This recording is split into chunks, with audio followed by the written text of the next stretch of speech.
The Many Deaths of Toa Tuyet. Lhikan, Toa of Fire, stood silent in the gathering darkness. Around him, a small crowd of Matoran had formed, murmuring to each other in shocked tones. He could imagine the shock and horror they were feeling. After all, he was feeling it too. How could this have happened? Toa Metru has so many safeguards, he muttered. Sometimes the ways of Matanui are a mystery indeed, said Chiragaduma. I have already asked Jala to investigate the accident. Lhikan knelt down beside the still ruined body of the Matoran. He lay where he had fallen, after a vat of molten protodermis had inexplicably tipped and spilled its searing contents on him. It was an awful way to die. Clear the villagers out of here, Lhikan said to Duma. The area may not be safe. As soon as the Nidhiki gets back, I am back. The Toa of Air landed lightly next to his comrade. I examined the vat, the cable, and the connectors like you asked. It's amazing how small everyone looks from up there. What did you find? Snapped Lhikan impatiently. The connectors were tampered with, Nidhiki answered. Whoever did it didn't even try to make it look like an accident. This was murder, Lhikan. At the sound of the word, the Vakinyorak moved in close. It was the job of these mechanoids to enforce order in the city, a task they performed coldly and efficiently. Nidhiki glanced at them with undisguised contempt and gave one a shove. Back off, he snarled. This was a living being once. You wouldn't understand that. Lhikan reached out and gingerly rolled the body over. His eye was immediately drawn to a small stone tablet that had been under the corpse. 2 words were written on it in the language of the Matoran. Toa Tuyet. I don't have any idea, said Tuyet, Toa of Water. I barely even know any Matoran. Well, that's understandable, said Nidhiki. They're not the most interesting bunch. Think, said Lhikan. Are you sure you never met him? Could he have been carrying a message to you? Tuyet shook her head. I'm sorry, I don't know. I haven't even left Garmetru in days, let alone gone to the other side of the city. I've been helping Nokoma on some improvements to the labs. Alright, said Lhikan. With the other Toa away on missions, there's just the 3 of us to protect the city. So take care and keep a careful eye out. Someone killed that Matoran, and we can't let it happen again.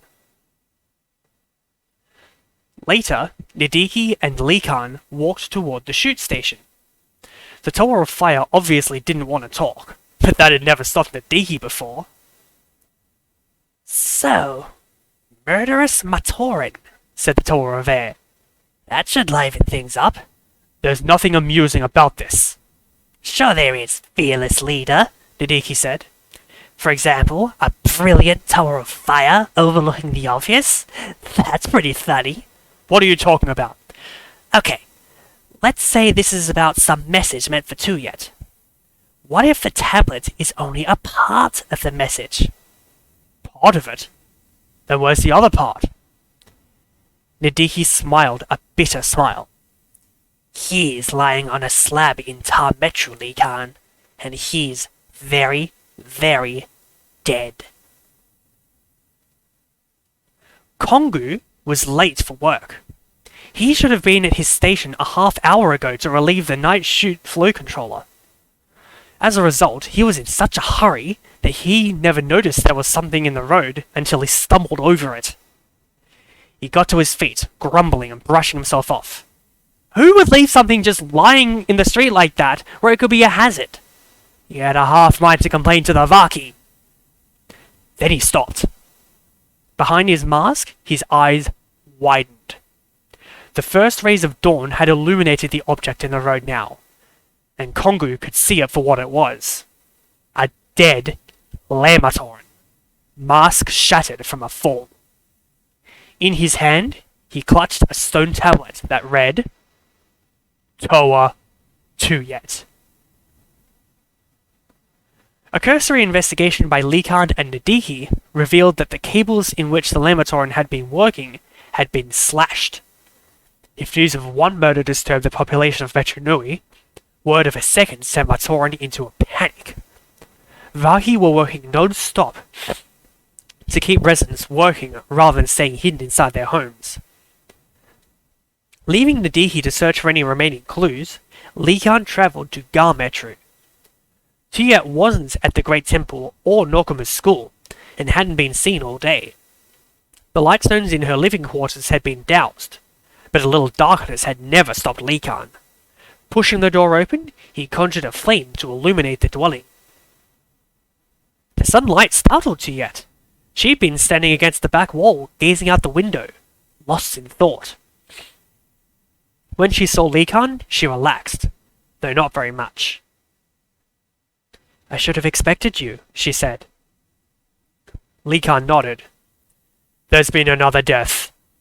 Tuyet, I know you don't like Nidhiki, so I left him behind. You and I have been friends for thousands of years. We've travelled together, fought together, and once almost died together. If you know something about what's going on, you have to tell me." Tuyet looked down at the ground. A long moment passed before she spoke. "If I do, I'll put you in danger. The best thing might be for me to just leave Metronui. Once I go, this will stop." Lhikan reached out and took her hand. "A long time ago, I was stationed in a Toa tower that was under attack by Frostalis. Our team leader ordered me to abandon my post so there would be a survivor to warn others of what had happened. I was young, new to being a Toa, so I agreed. I lived. They died. And I swore after that I would never run from anything, ever again. We're Toa, Tuyet, and Toa don't run." Tuyet looked into the depths of Lhikan's eyes. Her expression behind her mask of intangibility was unreadable. When she spoke, it was in the slow, measured pace of a stream running toward the sea. "Have you ever heard of the Nui Stone?" "No. I would have imagined you had heard the legend at least," she said. "If only it were just a legend." "What is it?" "We all know about Toa stones. Almost any rock can serve as one. A Toa takes it in hand and places a minute portion of his energy inside. Later, it can be used to trigger the transformation of a Matoran into a Toa. But a Toa stone is passive, just a receptacle for Toa energy. The Nui stone is something else again." Tuyet summoned a fog to shroud her home so that prying eyes could not see through the windows before she continued. "The Nui stone is active, where a Toa stone is passive. It doesn't wait for you to give it your energy, it takes it. Once activated, it will absorb minute amounts of energy from any Toa within a 3,000 kilo radius, so slowly and surely that it won't be noticed until it's too late. Then that energy can be absorbed by a living being. Can you imagine? One being with the power of dozens, maybe hundreds of Toa, or more." "And such a thing exists?" asked Lhikan, already seeing the potential danger of such an object. Tuyet nodded. "Yes, but its makers realized the risks. They made only one and vowed to destroy that one. But before they could do it, it was stolen. No one knows by who. It was passed from hand to hand for millennia, no one ever realizing what it was or could do. Just that it was powerful, and so valuable. Finally, at some point in the recent past, it ended up on my home island. Or so they say." "What does this have to do with 2 dead Matoran and tablets bearing your name?" asked Lhikan.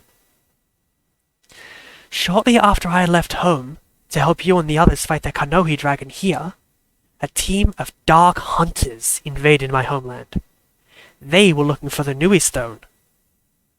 When they couldn't find it, they assumed I had taken it with me for safekeeping. And did you? No, Tuyet answered.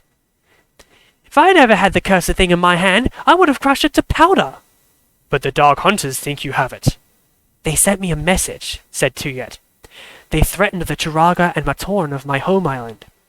They gave me 7 days to return the stone over to their agents, and promised to help me keep count of the days. These deaths, these sick, evil... This is their countdown, Lhikan! Toa Nidhiki dodged a rock-hard blow from the Dark Hunter called Devastator. He wasn't fast enough to dodge the follow-up, which sent him flying 20 feet through the air to crash into a pile of equipment. Nidhiki had been happy to hear Lhikan's news that Dark Hunters had infiltrated Metru Nui. It was comforting in some way to know that some Matoran had not gone mad and started offing his fellows, even if the actual explanation was a little dull. Still, it gave him something to hit. Devastator was a big boy, probably close to a ton of mechanical muscle. Worse, he had this habit of turning to sand and disappearing into cracks in the floor, or telekinetically hurling machinery. It was getting annoying. Lhikan had offered to take on the other 2 Dark Hunters, and it was now looking like the Tower of Fire had the easy job. What else is new? Thought Nidhiki, dragging himself back to his feet.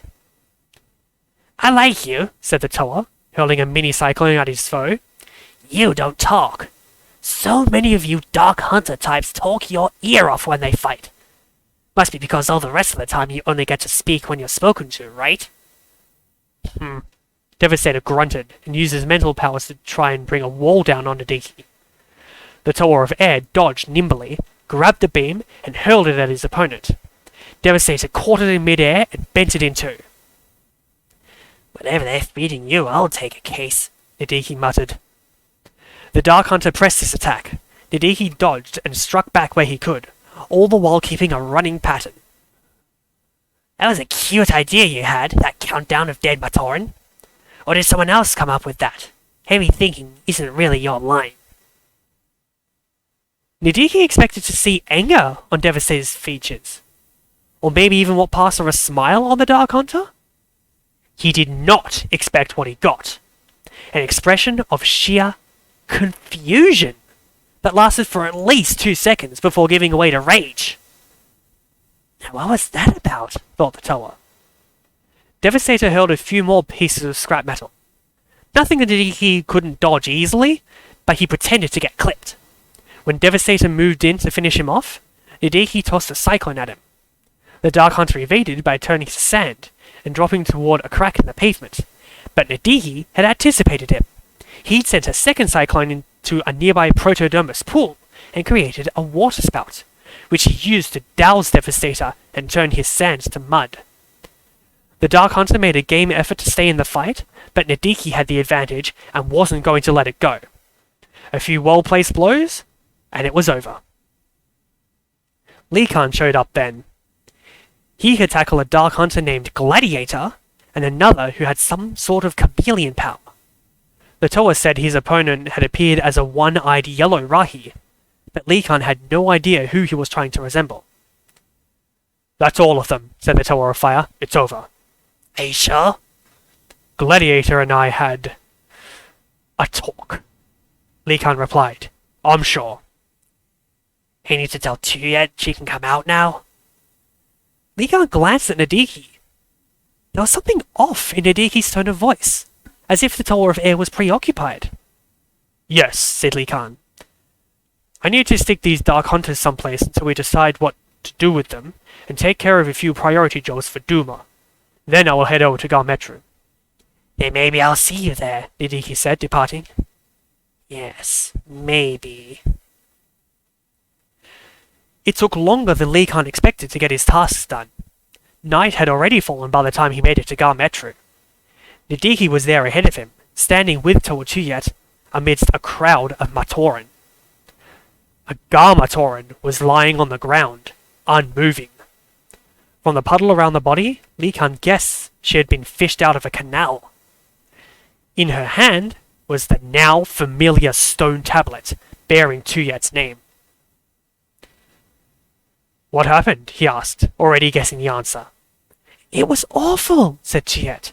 I heard a scream and a splash. I ran out, but she was already dead. Drowned. With that terrible reminder in her hand. Just like the others, Nidhiki said, his eyes meeting Lhikan's for a long moment. Tell them when this happened to you yet. Only a few minutes ago, said the Toa of Water. But that's, Lhikan began. Nidhiki cut him off. Horrible, that's what it is. But don't worry too yet. Lhikan and I will catch the ones who did this. You can count on that. It was an hour later. Full darkness had descended on Metru Nui, as well as on the spirits of its residents. And none walked in a deeper shadow than Lhikan this night. He found Tuyet in her dwelling. She looked at him hopefully. Did you find them? Did you stop them? Lhikan nodded. Yes. You have nothing more to worry about. Nidhiki and I captured all 3 Dark Hunters. Tuyet smiled. That's wonderful! Then the countdown is over. I can live again. I don't have to sit in this darkened chamber anymore. We can share adventures again, just like before. Lhikan walked past her. Before she could react, he smashed a hole in the back wall and reached in, his hand emerging with a glowing red stone. Will we share this too? This is the Nui stone, isn't it? The one you said you didn't have? How did you... The stone is full of energy. Energy gives off heat, said Lhikan. Once I knew to look for it, it was easy. Heat is my business. Tuyet rose. To her credit, she didn't seem nervous or taken aback. She was colder than most ice Toa Lhikan had known. You had to give her that. What do you mean, you to look for it? I don't even know how that got there. You didn't know a lot of things, it turns out, said Lhikan. For example, Nidhiki and I caught those 3 Dark Hunters that were after you. But we caught them this morning. So they couldn't have killed a Matoran tonight and left that tablet on her. Nidhiki told me Devastator looked confused when he brought up the countdown. So we started wondering if that was because he really had no idea what was going on. He and the others were after you, it's true, but they weren't the ones killing Matoran. Lhikan summoned a ring of fire to surround the Toa of Water. You were, Tuyet.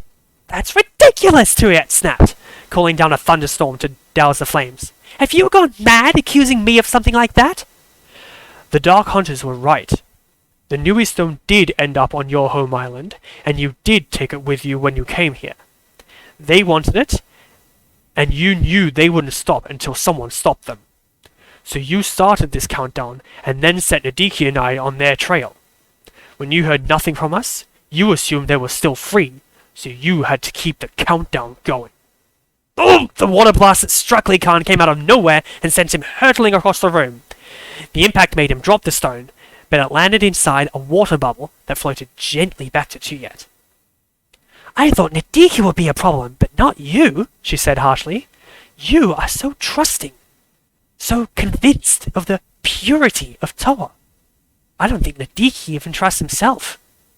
Better keep an eye on him, Lhikan. He'll come to no good. You mean like you? Said the Toa of Fire. Tuyet laughed. Me? With the energies in this stone, I am going to become the most powerful Toa that ever lived. Think of it. No more Rahi monsters attacking, no more Dark Hunters, and maybe I'll even take out the Brotherhood of Makuta just for fun. What the League of Six Kingdoms tried to do while they were active, I will do. Impose law and order on everything that lives. Your law and your order, said Lhikan. Law built on the corpses of dead Matoran. Order built on lies. No good can come from that. That's your problem, Lhikan. Tuyet sneered.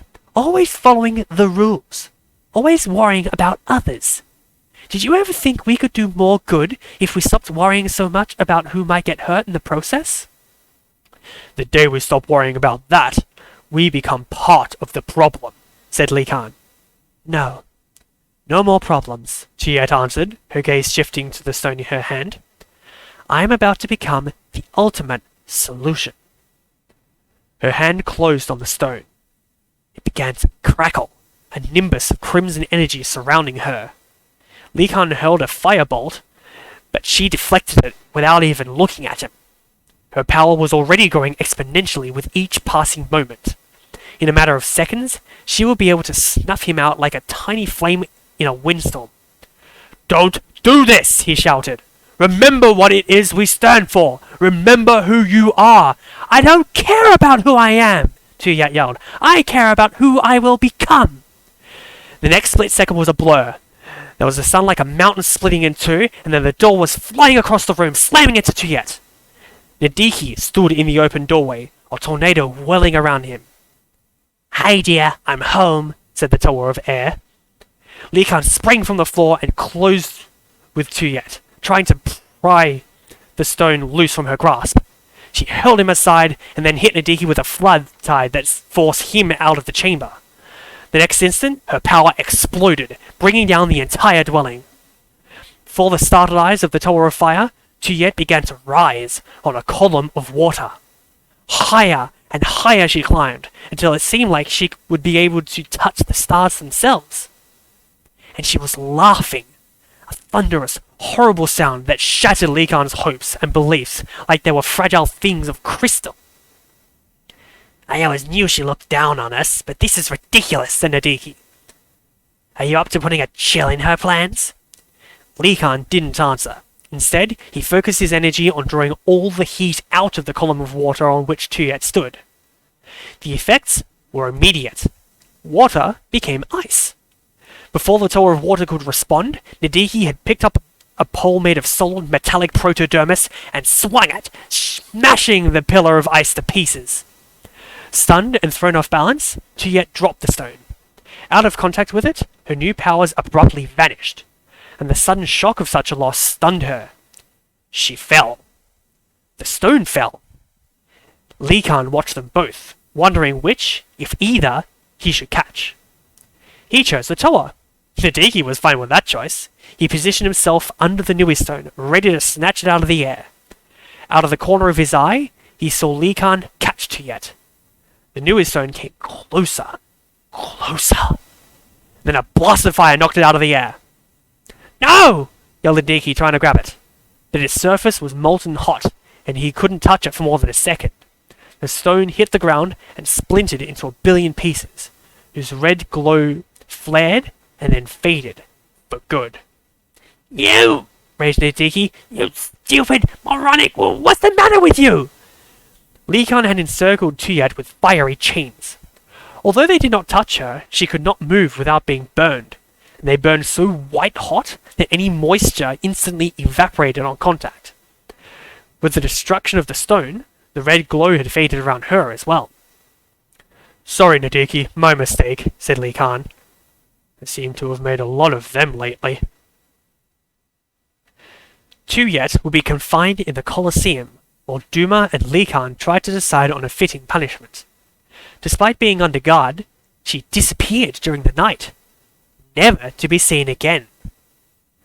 Reports that a large creature had suddenly appeared in her cell and then teleported out with her were dismissed as, at best, a delusion. Lhikan would never find out what happened to Tuyet, although the mystery haunted him all his life. But the prisoners of the pit welcomed a new companion that night, a Toa who had committed the unpardonable crime of slaying those she was intended to protect. Tuyet was among the prisoners who perished when the Great Cataclysm shattered the pit. There are some escapees who claim she fought beside Hydraxon, trying to stop the inmates from fleeing, while others insist she was looking to break out herself and just got unlucky. And with so many things in life, the full truth will never be known, and those who still remember her are invited to believe whatever lets them sleep more peacefully at night. The end.